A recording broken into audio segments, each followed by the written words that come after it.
வணக்கம், welcome to Chitra Murali's kitchen. இன்றைக்கி வந்து குடமிளகா சாம்பார் அப்புறம் உருளைக்கிழங்கு கறி அதான் பார்க்க போகிறோம். அதுக்கு வந்து அடுப்பில் இந்த பக்கம் கடாய் வச்சுருக்கேன், அந்த பக்கம் பாத்திரம் வச்சுருக்கேன். அதில் எண்ணெய் விட்டுக்க போகிறோம். ஃபஸ்ட்டு எண்ணெய் காயட்டும். அதே மாதிரி இந்த பக்கமும் எண்ணெயை காய வச்சுக்கலாம்.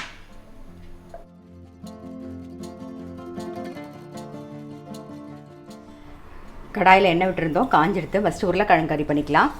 கடுகு, 2 உளுத்தம்பருப்பு,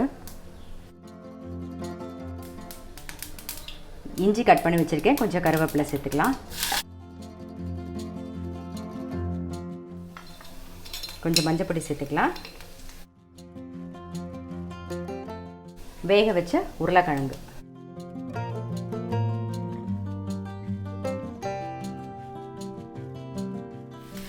தேவையான உப்பு, ரெட் சில்லி பவுடர்,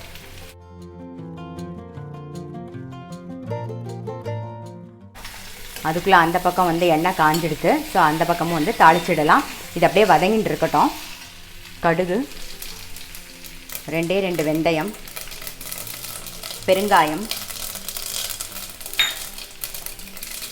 குடமிளகா,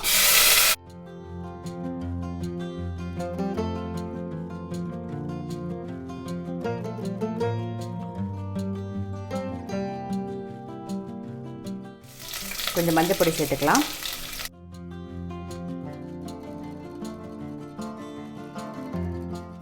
குடமிளகா வதங்கிடுத்து புளி தண்ணி விட்டுக்கலாம். இதிலே வந்து சாம்பார் பொடியும் சேர்த்துருவோம். நாம்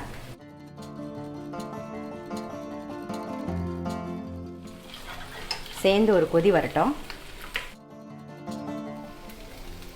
உருளைக்கிழங்கு கறிக்கு அரிசி மாவு சேர்த்துக்கலாம். இது வந்து கொஞ்சம் கிறிஸ்பியாக வரத்துக்காக தான். மிக்ஸ் பண்ணிவிட்டு அப்படியே பரத்தி விட்டுட்டோன்னா கொஞ்சம் ரோஸ்ட் ஆகிடும். கொஞ்சம் பெருங்காய பொடி சேர்த்துக்கலாம்.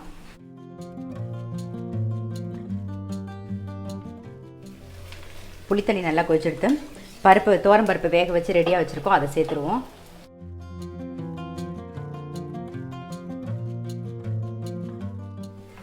தேவையான உப்பு, அப்புறம் கொஞ்சம் வெல்லம்.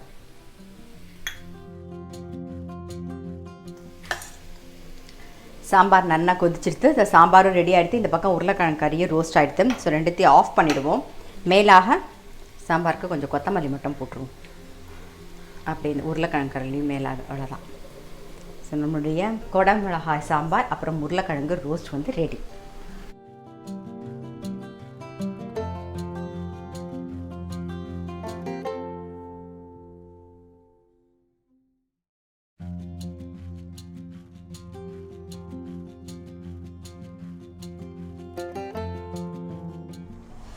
இப்போ அடுத்தது நம்ம வந்து கோதுமை தோசை தான் எப்படி பண்ணுறதுன்னு பார்க்க போகிறோம்.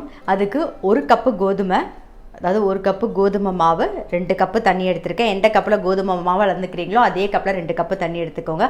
அதில் ஒரு 1/2 கப்பு தயிர், அவ்வளோதான். புளிச்ச தயிராக இருந்தாலும் ஓகே, ஒன்றும் ப்ராப்ளம் இல்லை. 1/2 கப்பு தயிர் எடுத்துக்கோங்க. இப்போ எப்படி மிக்ஸ் பண்ணுறதுன்னு பார்த்துருவோம். நம்ம 1 கப்பு கோதுமை மாவு, அதுக்கு தகுந்த உப்பு, தயிர் வந்து 1/2 கப்பு, அதையும் சேர்த்துக்கலாம்.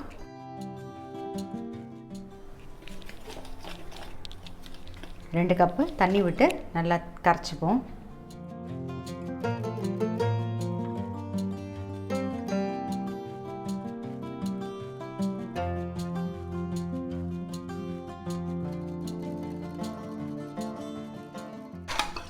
கட்டி இல்லாமல் கரைச்சிக்கணும்.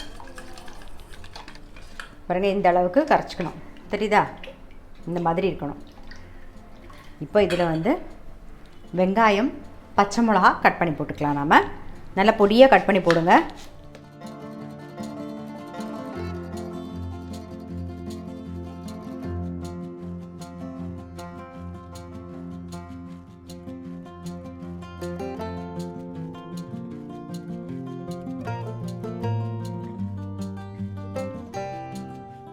கட் பண்ண வெங்காயம், பச்சை மிளகா, கொத்தமல்லி, கருவேப்பிலை எல்லாம் சேர்த்துருவோம். மிளகு, சீரக பொடி கொஞ்சம்,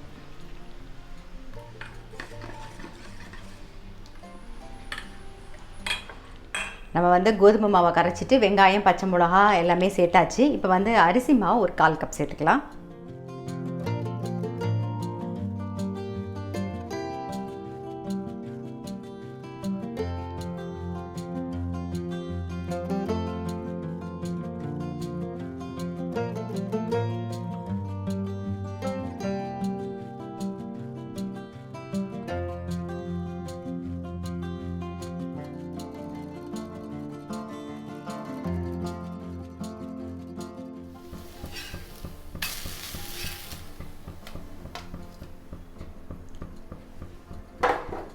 ஸோ இதே மாதிரி எல்லா தோசையும் வாத்துக்கலாம்.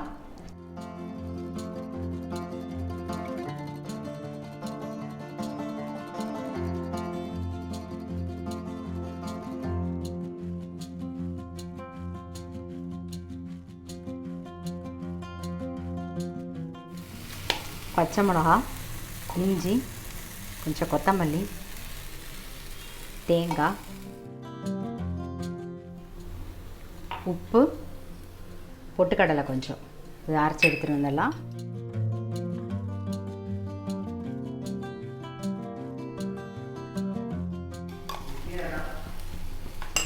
தேங்காய் சட்னியும் ரெடி ஆகிட்டு. ஸோ நம்மளுடைய கோதுமை தோசை தேங்காய் சட்னி ரெடி. தேங்காய் சட்னிக்கு நான் தாளிக்கெல்லாம் போகிறதில்ல, அப்படி தான் தொட்டுன்னு சாப்பிட போகிறோம். இந்த மாதிரி கோதுமை தோசை கண்டிப்பாக ட்ரை பண்ணி பாருங்கள். ரொம்ப சிம்பிள், ஈஸியாகவும் இருக்கும், நல்ல டேஸ்ட்டாகவும் இருக்கும். இன்றைக்கி வீடியோ உங்கள் எல்லாருக்குமே ரொம்ப பிடிச்சிருக்கும். நான் அடுத்த வீடியோவில் சந்திக்கிறேன்.